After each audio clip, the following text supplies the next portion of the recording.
If you want to feel better and move better, strength and flexibility are really important ingredients. However, we do experience, and maybe you're experiencing this too, I've been doing the stretching and the strengthening activities, but I'm feeling tighter. Why is that? Well, here we are today talking about strength and flexibility training. And really at the end of this, you will have some practical ways of looking at strength training and stretching exercises so that then you can find how to meet your body where it's at so that it opens up and stabilizes rather than closes and tightens. So that's what Marcus and I will be talking about today. In my experience personally, and also with the work with my clients, often they show up and tell me, okay, which stretch is the best for this tension, and which strength exercise can be supportive to get relief of this tension. And the first thing I often show them or let them experience that it's not about the stretching exercise or about the strength training exercise. It's more about to get a feeling where are you pushing your body too hard. So if you stretch and you really go intense into the stretch, so you feel like it's relieving this tension, it can really happen very fast that it's too much for the body and the body starts to protect itself.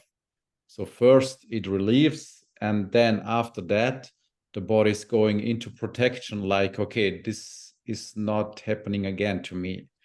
And then you are stuck in this cycle of overstretching and the body protecting itself. And this just goes on and on and on. Yeah. That's a mechanism where we put the body into survival mode because he is already in survival mode. So it's like it's putting an extra and overburdening amount of stress on a system that is already stressed. And then the body then just reflects that, like what you're saying, like it's very common when we get that symptom of tension or even pain that like a lot of people instinctively, or whether that's because how they've learned to approach it, or maybe it makes sense that, oh, it feels tight, so therefore I must stretch it, but I don't know the underlying causes of why it actually is tight. So I then go in and then apply all of the things that I'm often feeling, which is like, I want it to be better now. I'm frustrated because it has been feeling tight for so long. It's a problem that it is tight.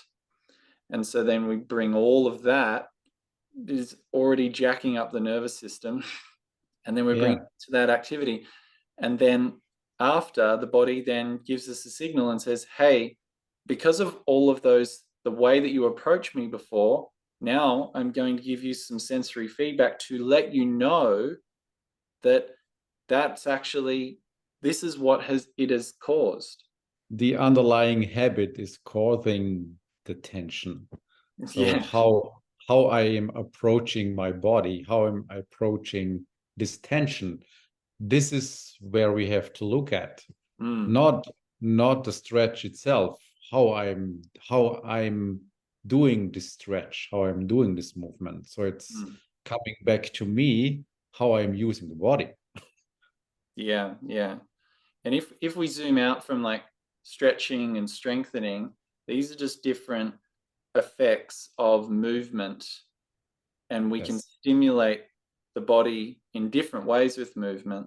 So maybe if we like go into some practical things to how you can approach stretching and strengthening the body so that then it cannot give you all of those like, hey, you've pushed me too hard feedback mechanisms. And then we can actually find the point where the body then can relax and receive and restore, and it can be healing for the system rather than like inflaming for the system.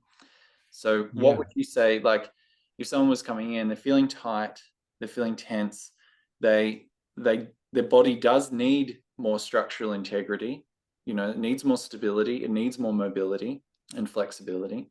Where would you start with that? I often like to start with giving people an experience to move their body in ranges where it feels like they are doing nothing. So they really feel it's easy, like circling joint by joint, only in ranges where they need no effort, where the body is not signaling any tension, just like moving, like circling the head, only in the space where they feel like, okay, no effort. And within that, they already can feel that tension is releasing because they just move where the body feels safe and not pushing it. It's like giving them an experience of, oh yeah, this is where the body is at in its stability at the moment. And then go from there. Yeah, so you find that safe space to then explore, experience, move the body, which then helps all of the mechanisms to help you feel better anyway, because it gets all of your fluids circulating, it gets, wakes up your nervous system, it starts to, it's sort of like, in a way, if I were to simplify some of the mechanisms of Chinese medicine, you look at like acupuncture, and really like the core of the mechanism is like you put the needle in an area of the body, and that needle's saying, hey, look over here, body. And then the body then goes, registers, sends information, energy, cellular, all of those things to help direct to that meridian point, which then sets off a cascade to support healing of other systems as well. And so in this case, we're moving an area of the body gently to start and saying, hey,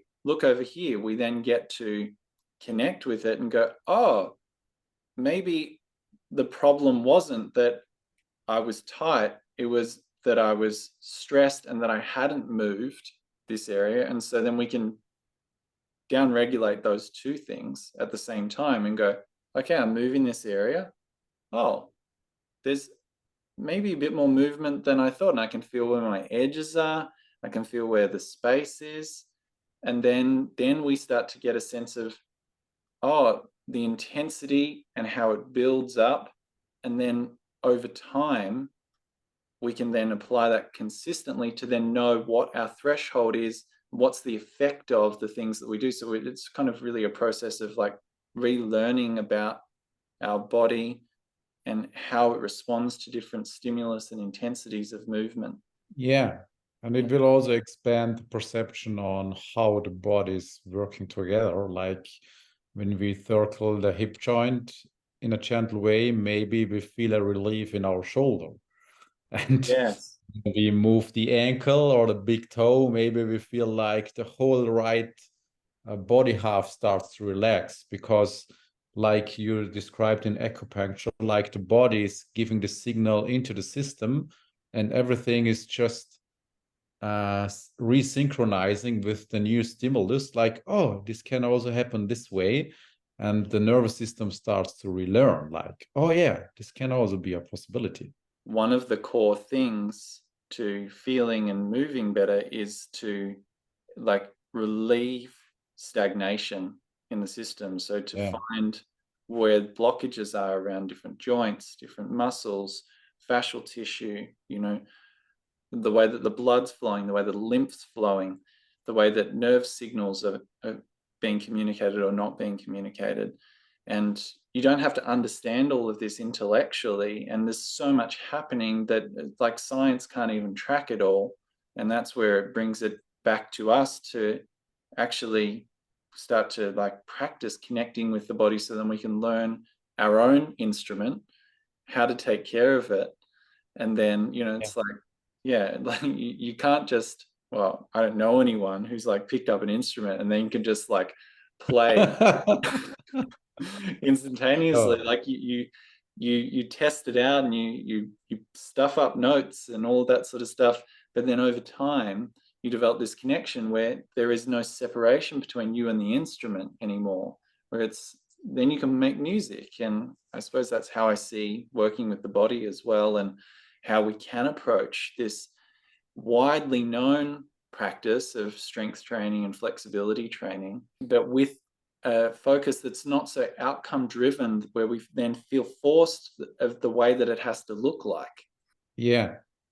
Yeah, our invitation is more like going into really experiencing having a body, going really into experiencing being alive, not thinking about it, just experience life itself and using the body as a reflection for that. This can be the bigger perspective to really having a life which feels easier and which well-being can be a natural cause of just living. And connecting with the thing that's supporting your life.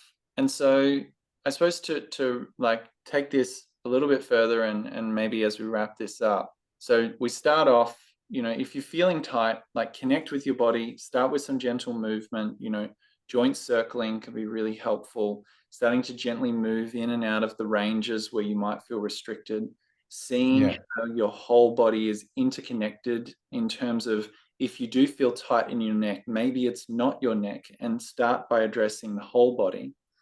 And then we can zoom into more focused, stretching and strength training exercises. So then, like what would be your kind of top go-to if there was a few where you'd get someone started with some stretching and strength training exercises? Of course, we're being general here.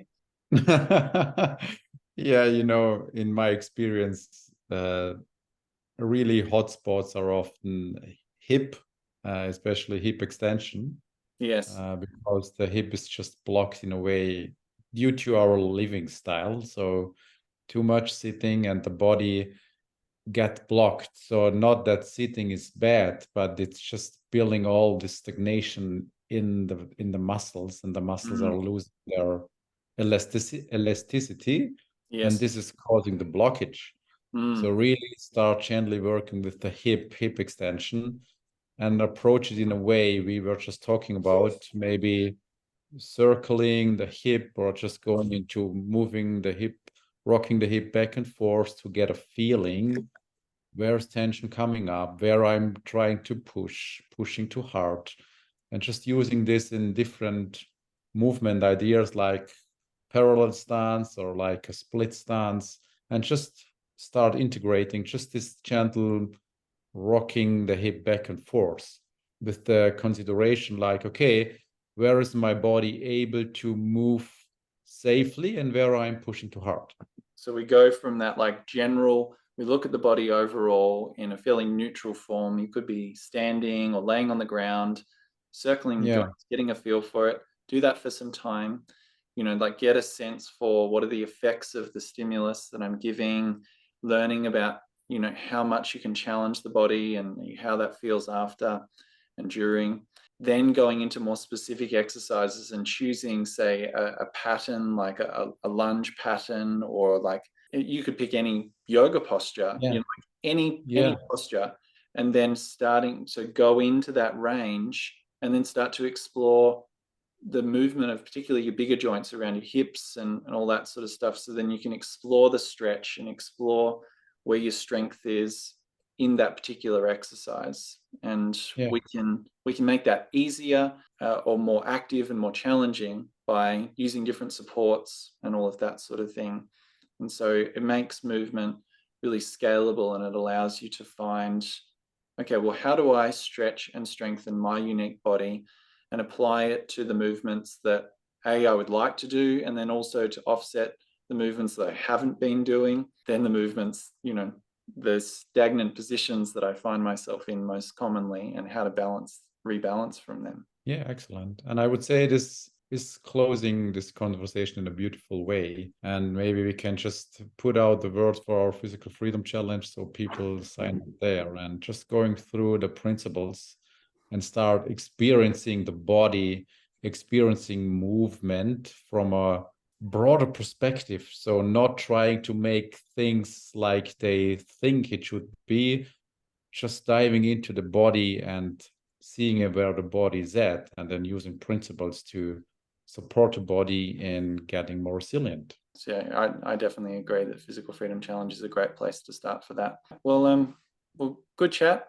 Hope it's helpful for you guys listening. Apply that, go into whatever movements that you like to do, and start to bring in those principles when you're stretching and strengthening your body, and see how it feels for you. And that's the goal. Just get to know your unique body and start to strengthen the connection that you have with it. And that way you feel much more free within yourself to take care of yourself. Thanks for listening, and see you soon. Bye-bye.